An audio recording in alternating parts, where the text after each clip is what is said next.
আপনি কি একটা অদ্ভুত জিনিস খেয়াল করেছেন যে আপনি প্রতিদিন অফিসে যাওয়ার সময় কেন গলায় টাই পরেন? ইভেন ছোট, ছোট বাচ্চারা স্কুল কলেজে যাওয়ার সময় গলায় টাই পরে কিন্তু কেন? আচ্ছা একটু ভাবুন তো আপনি প্রতিদিন অফিসে যাওয়ার সময় গলায় একটা কাপড় বাঁধেন। এই কাপড় বাঁধার ট্র্যাডিশনটা আসলে আসলো কিভাবে? সালটা তখন ১৬১৮ ইউরোপে তখন ভয়াবহ যুদ্ধ চলতেছে যেটাকে বলা হয় ৩০ বছরের যুদ্ধ। এই যুদ্ধ হচ্ছিল ২ টা ধর্মীয় দলের ভিতরে ধর্মীয় বিভেদ নিয়ে। একটা হচ্ছে ক্যাথলিক এবং আরেকটা হচ্ছে প্রোটেস্ট্যান্ট। এই ধর্মীয় যুদ্ধটা পুরো ইউরোপকে ধ্বংস করে দেয়। তখন হচ্ছে ইউরোপের এই যুদ্ধকে থামানোর জন্য ফ্রান্সের রাজা চতুর্দশ লুই একটা কাজ করেন। সেই কাজটা হচ্ছে ক্রোয়েশিয়া থেকে তিনি হচ্ছে সৈন্য আনেন এই যুদ্ধ মোকাবেলা করার জন্য বা এই যুদ্ধ থামানোর জন্য। ওই যে ক্রোয়েশিয়া থেকে যে সৈন্যরা আসতো, ওই সৈন্যরা আসার সময় তাদের গলায় একটা কাপড় বেঁধে আসতো। সৈন্যরা কিন্তু কাপড় বেঁধে আসতো না। কাপড় বেঁধে দিত ওই সৈন্যের পরিবাররা। ধরুন একজন সৈন্য, সে সৈন্যের হতে পারে স্ত্রী, মা অথবা বোন। সে যখন সৈন্যটা যুদ্ধে যাবে, যাওয়ার আগে তার গলায় একটা কাপড় বেঁধে দিত।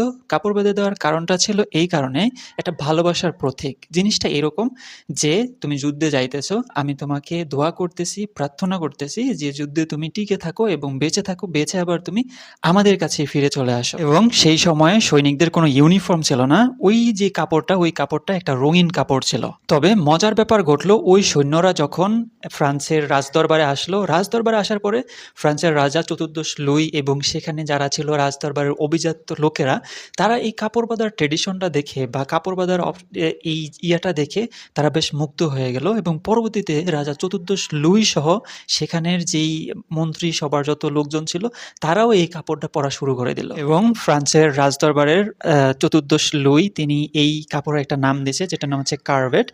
সেখান থেকে ১৮০০ সালের দিকে ইংল্যান্ডে এই কাপড় বাঁধার প্রচলন চলে যায় এবং তারা নিক টাই বা সংক্ষেপে টাই নামটা দিয়ে থাকে। এবং যুগ যুগ ধরে বিভিন্ন সময় এই যে গলায় যে টাই বাঁধি, এই টাই হচ্ছে মোটা হয়েছে, চিকন হয়েছে এবং পরবর্তী সময়ে এসে একজন সৈনিকের গলায় তার প্রিয়জনের বেঁধে দেওয়া ভালোবাসার প্রতীক হয়ে গেছে একটা অফিসের ড্রেস কোড। এবার আসুন কিছু মজার তথ্য জানি। পৃথিবীতে প্রতি বছর প্রায় ৬০ কোটি টাই বিক্রি হয় এবং আমেরিকাতে প্রতি বছর প্রায় ১০ কোটি টাকার টাই বিক্রি হয় এবং একটা টাই বানাতে প্রায় ১১০ থেকে ১৫০ সেন্টিমিটারের কাপড়ের প্রয়োজন পড়ে এবং একটা টাই বাঁধার কমপক্ষে ৮৫টা পর্যন্ত আলাদা পদ্ধতি আছে। হ্যাঁ, আপনি ঠিক শুনেছেন, মোট ৮৫ পদ্ধতিতে আপনি আপনার গলায় টাই বাঁধতে পারবেন এবং পৃথিবীতে সর্বোচ্চ দামে যে টাইটা বিক্রি হয়েছে সেটা হচ্ছিল সোনা এবং হীরা দিয়ে তৈরি $২,২০,০০০। টাই আমাদের কোনো কাজে আসে না, না শীত ঠেকায় না গরম ঠেকায়, তবুও ৩২৫ বছর ধরে পৃথিবীতে মানুষ এই টাই পরে আসতেছে। এখন ইউরোপ থেকে আসলে বাংলাদেশে টাই ব্যাপারটা আসলো কিভাবে? ব্রিটিশ ঔপনিবেশিক শাসনের হাত ধরে বাংলাদেশে মূলত টাই প্রচলনটা এসেছে।